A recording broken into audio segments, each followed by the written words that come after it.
Hello, my name is Wilfred Wong. I'm the cellar master for BevMo, aka Beverages and More. The name is actually BevMo according to most of our customers. And my job is really extreme research of wine and other products. I taste 8,000 wines a year, and I update our internal system for information about our products to our customers and internally to our company. And you also are considered one of the top wine judges in North America. How many judgings will you go to? This year I'll judge about 15 judgings. So at this point in time, I'm judging more judgings than anyone else in the USA.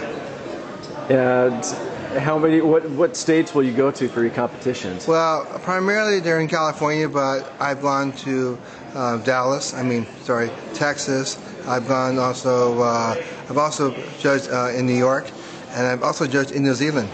So, and I was invited earlier this year to judge in Argentina, except that I'm going to be in France at the same time, so I can't do that.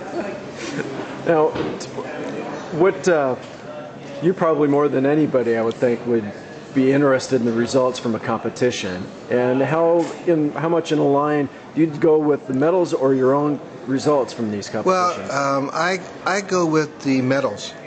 Because even though I'm pretty much branded by my company, a brand out there, my name's out there for our company, I like using a wide variety of sources as far as how we recommend wines. So competitions are very important for our use because the panels that are in the judging are quite good often and very well respected, and the results have value and they're valid. So I use them. Now, with all of your experience, particularly along the West Coast, Washington and Oregon in particular are entering more and more of their wines in their competitions. What are your impressions of the wines coming from the Northwest in relation to California as well? Okay, well, there's no question that the quality of the Northwest wines are very high. In particular, most recently, Syrah, Washington State, Pinot Gris from Oregon. Pinot Noir has always been a mainstay for Oregon as well. Riesling as well. So there's a number of very exciting varieties that are really not redundant to California, which is good because the opportunity for expansion of Northwest wines in California is great. Is there a particular price point that people are looking at? Where do you see them kind of involving themselves in the California consumer scene? Is it those varieties that you'd mentioned? Well, price points are very clearly three in the real world, USA. It's $10, $20, and other. That's really, at $10 you get fruit forward, straightforward wine flavors. At $20 you get better sourcing, a little more complexity, and a better grade of wine.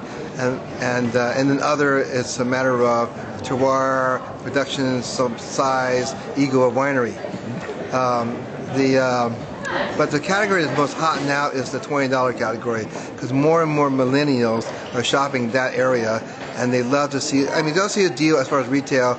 If you feature wine that's $19.99 and $15.99, they'll jump on that deal, especially if it's rated well, because those wines are very satisfying to the palate of West Coast drinkers. Now, when you go from West Coast to East Coast, do you see a difference in the type of wines those people are approaching? Most definitely. The East Coast traditionally is well embedded in the rustic wines from Europe, and so they are really much more enamored by high acidity, less oak, lower alcohol. So they have more of an international palate, and a lot of it goes really toward the European wines. So the California wines that they do drink tend to be wines that are not as lavish with barrel or alcohol. Now, are people able to follow on the coattails of the big producers, particularly like Chateau Saint Michel and Columbia Crest? Well, those are our two big dogs, and they run the show, and they are very helpful to the industry. Those are people that we have done well with those brands on the West Coast for us, and because they have the marketing, the public relations, and the breadth of power to run it, they are the little wineries and the new players are definitely going to capitalize off the coattails. Now, what are just one or two things that Northwest wines and Northwest wineries need to be careful about? Well, they have to be careful about lacking continuity, because of course the weather condition is, of course, Mother Nature. That's a problem there. You can't really do much about that. They may have to concentrate on making some wines that you can depend upon. Like, for instance, a winery like King Estate is helpful because they make a pretty good quantity and they're pretty consistent in quality. Those kind of things help because many consumers can't deal with the eccentricity of vintage changes and how they are. Right. Now, how long have you been in the business and how did you get started? I've been in business since about 1970, so let's say it's a lot of years, 35 years plus.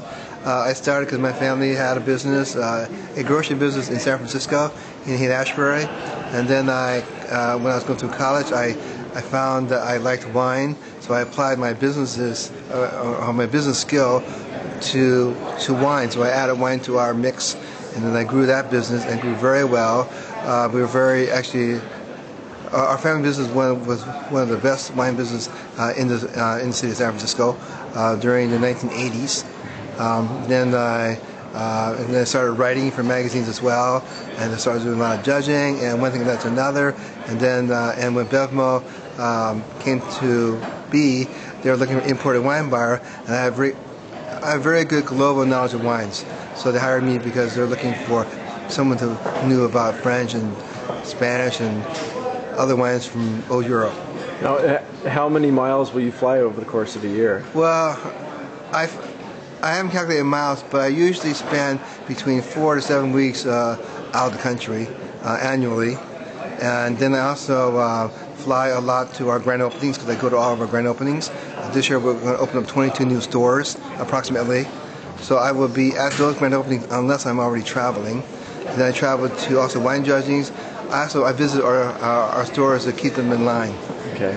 Now, for someone that was wanting to get into the wine business from a retail standpoint, what would be some of your suggestions? How somebody that's just kind of in the ground floor? Well, someone getting into if someone were, say, in their 20s and wanted to get into the wine business because they thought they liked it, they would have to take a hard look at themselves to see where the end point, where they wanted to end up at. That may take 20 years, but an end point gives you a target. And then they need to look at what components that they got to do to get to be in position for that kind of a job that they may want when they're, say, 20 years hence later.